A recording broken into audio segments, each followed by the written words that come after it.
This is the Speaking of Writers podcast. I'm Steve Richards.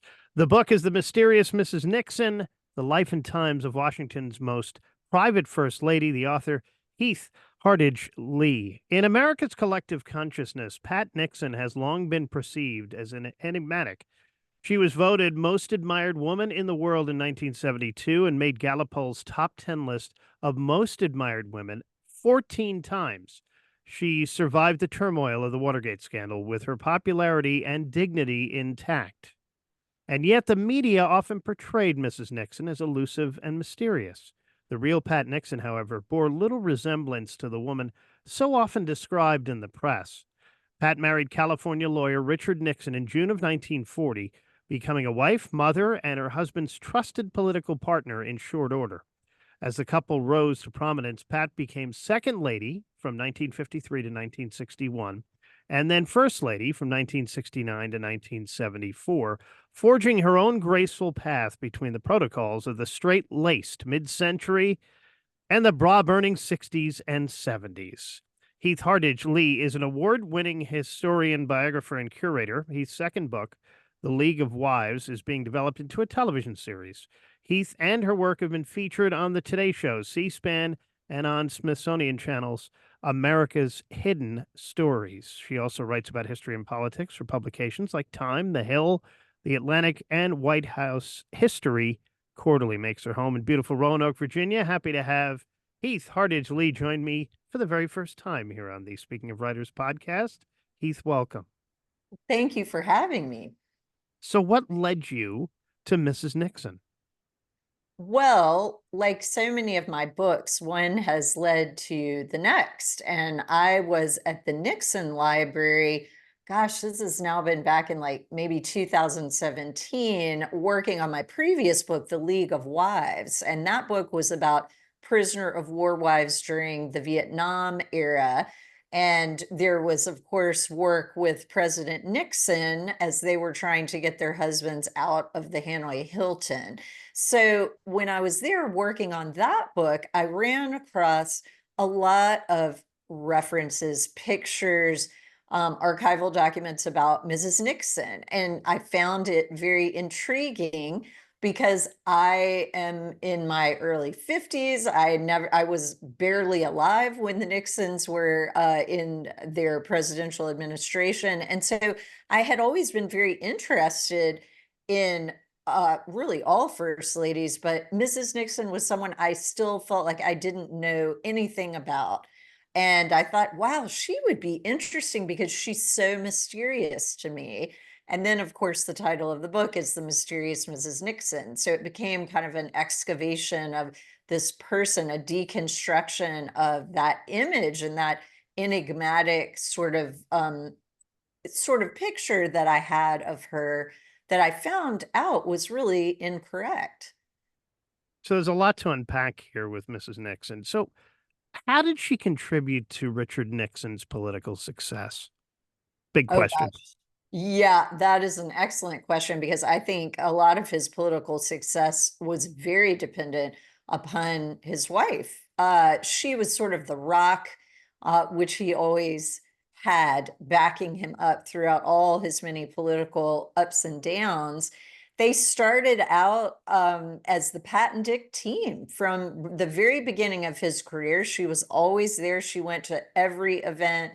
She would watch almost every speech he gave, give feedback, was really a valued part of that political team for a long time. So I think that contributed to his success, that she had his back. She was really one of his best advisors in the background and supporters. But I think her popularity as an individual, aside from her husband, also contributed greatly to his success. Everyone liked Pat, including President Eisenhower, who advised his VP to take Pat all over the world on diplomatic missions because she was such an asset.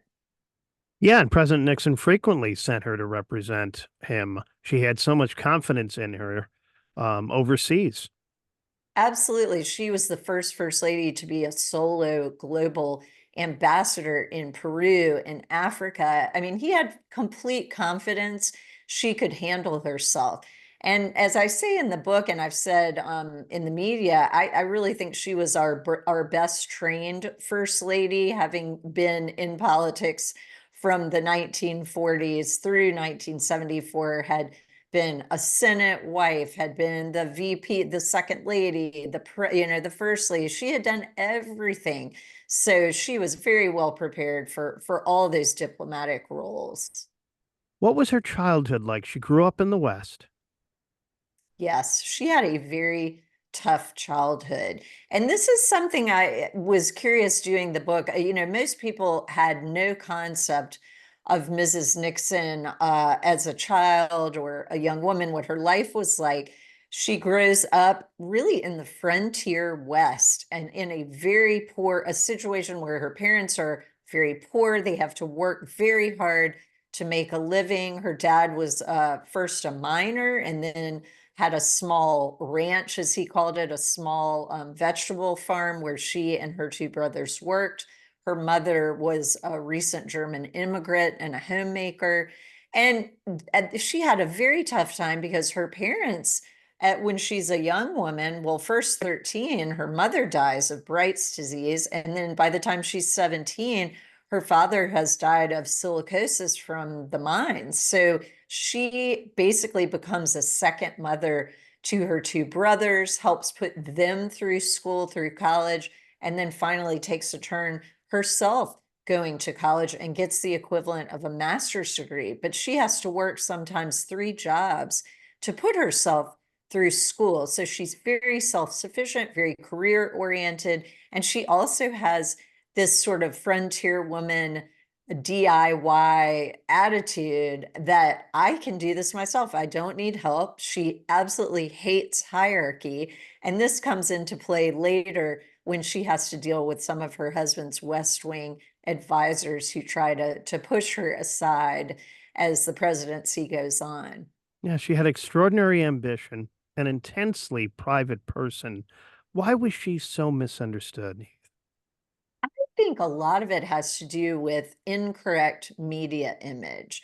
That's the first part. There are 2 parts I'd like to unpack about that. First, the media image. She is portrayed starting in the 50s, really, when she's a Senate wife, as sort of this subservient June Cleaver housewife. I have all kinds of different secondary sources that talk about her wearing an apron in her spotless kitchen, pouring coffee when she meets with reporters. I mean, she's really kind of the perfect commodity there for that time period. But that is the way the media sells her. And they also sell her as adoringly gazing up at her husband while he gives his many speeches. Well, her job at that point is his job. She is there to support, to maybe advise in the background, but the media twists this that she is a silent wax doll. She is plastic because she is paying attention. She's,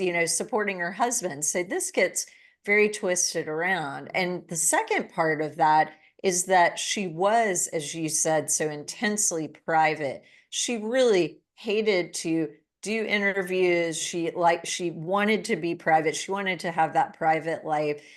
She did not like the scrutiny or the spotlight. And she also, when she did amazing things, which she did all the time in many of her political roles and all of her political roles, she wouldn't trumpet what she was doing. The way that politicians today talk about all the amazing things they're doing all the time would have been anathema to Mrs. Nixon. She was not going to toot her own horn. And this was much to the chagrin of even her press secretaries, who would try to get her to take credit, and she did not want to do it. So I think the combination of a twisted media image, the positive attributes she said she showed being twisted around, and then her reluctance to take credit for things she legitimately could have and should have taken credit for, combined to create this plastic kind of image, like a too perfect, that she was just too perfect and no one could sort of hope to imitate that. So that worked against her, I think. As part of your research process, I know you interviewed a lot of people who knew her. Were there any common themes? Yes, well, that Western-ness Mhm. was very interesting to me. David Eisenhower, her son-in-law, gave me some wonderful interviews, and he really pointed out that Western frontier woman, do-it-yourself aversion to hierarchy element, and a number of people commented on that. That was kind of a recurring theme.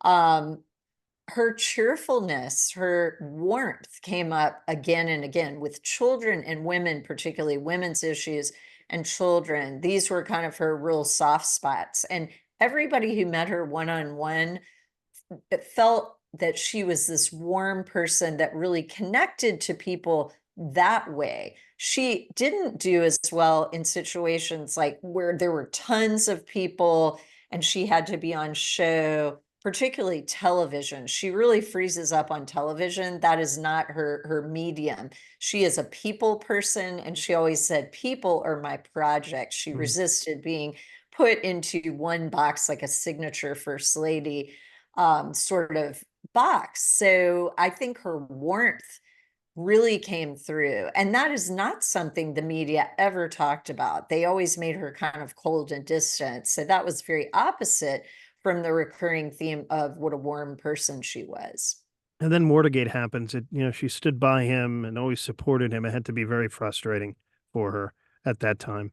Very, very frustrating. And what I trace in the book, we talked earlier about the Pat and Dick team. So they have this really rock solid team. They have great advisors.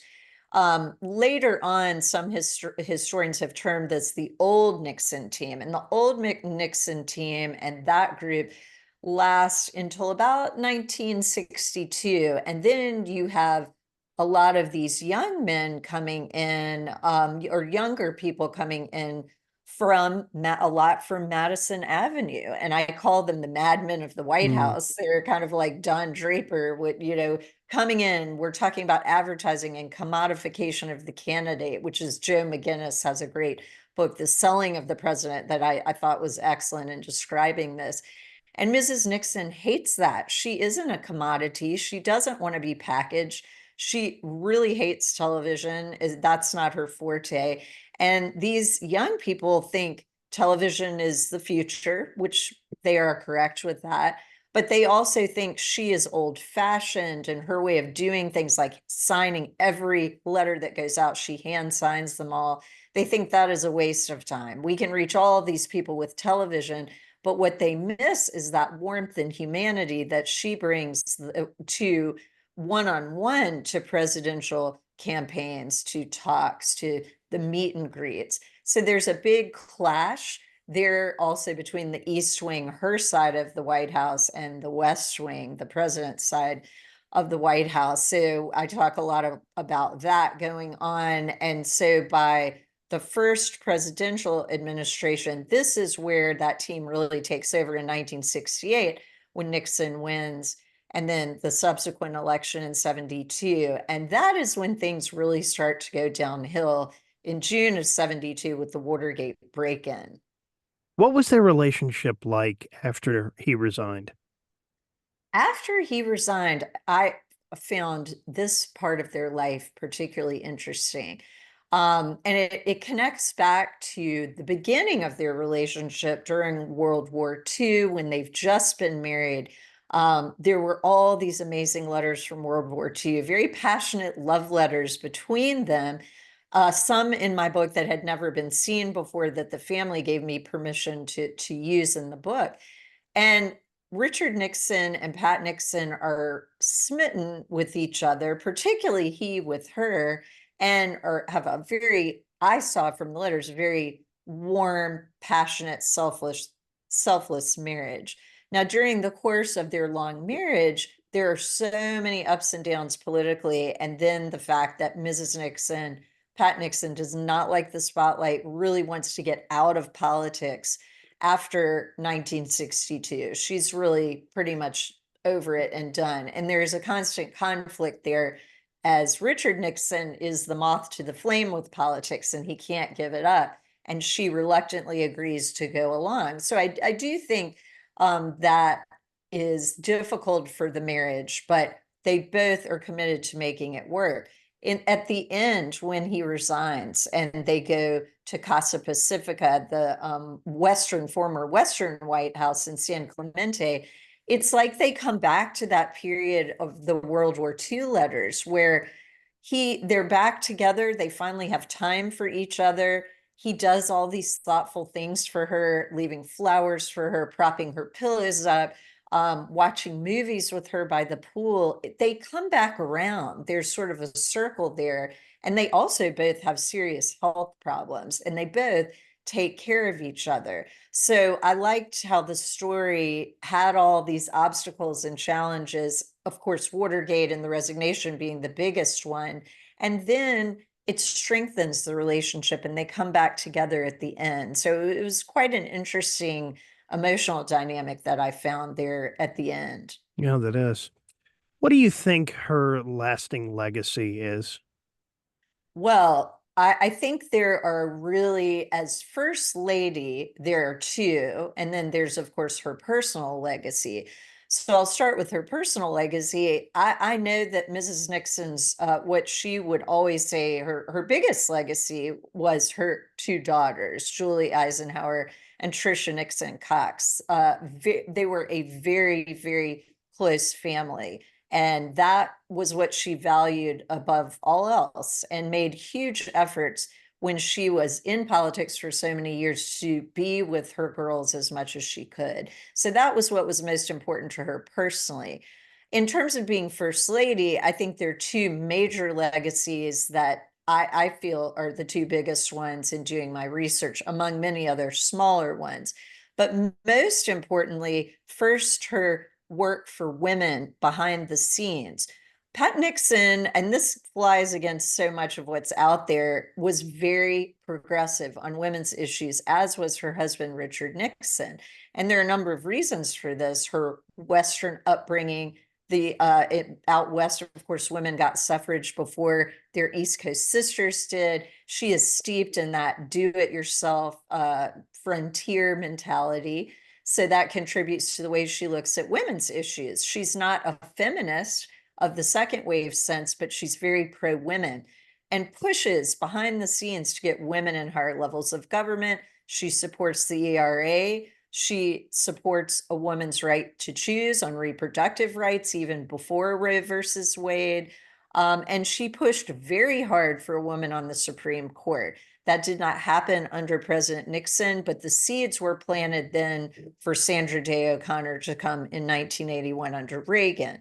So that is one major legacy as First Lady. And the second major one is international diplomacy. And this is something Mrs. Nixon has never gotten much credit for, but she was critical to détente that resulted between the Soviet Union and the US, China and the US, much improved relations in Latin America, particularly Peru, due to her efforts, and in Africa.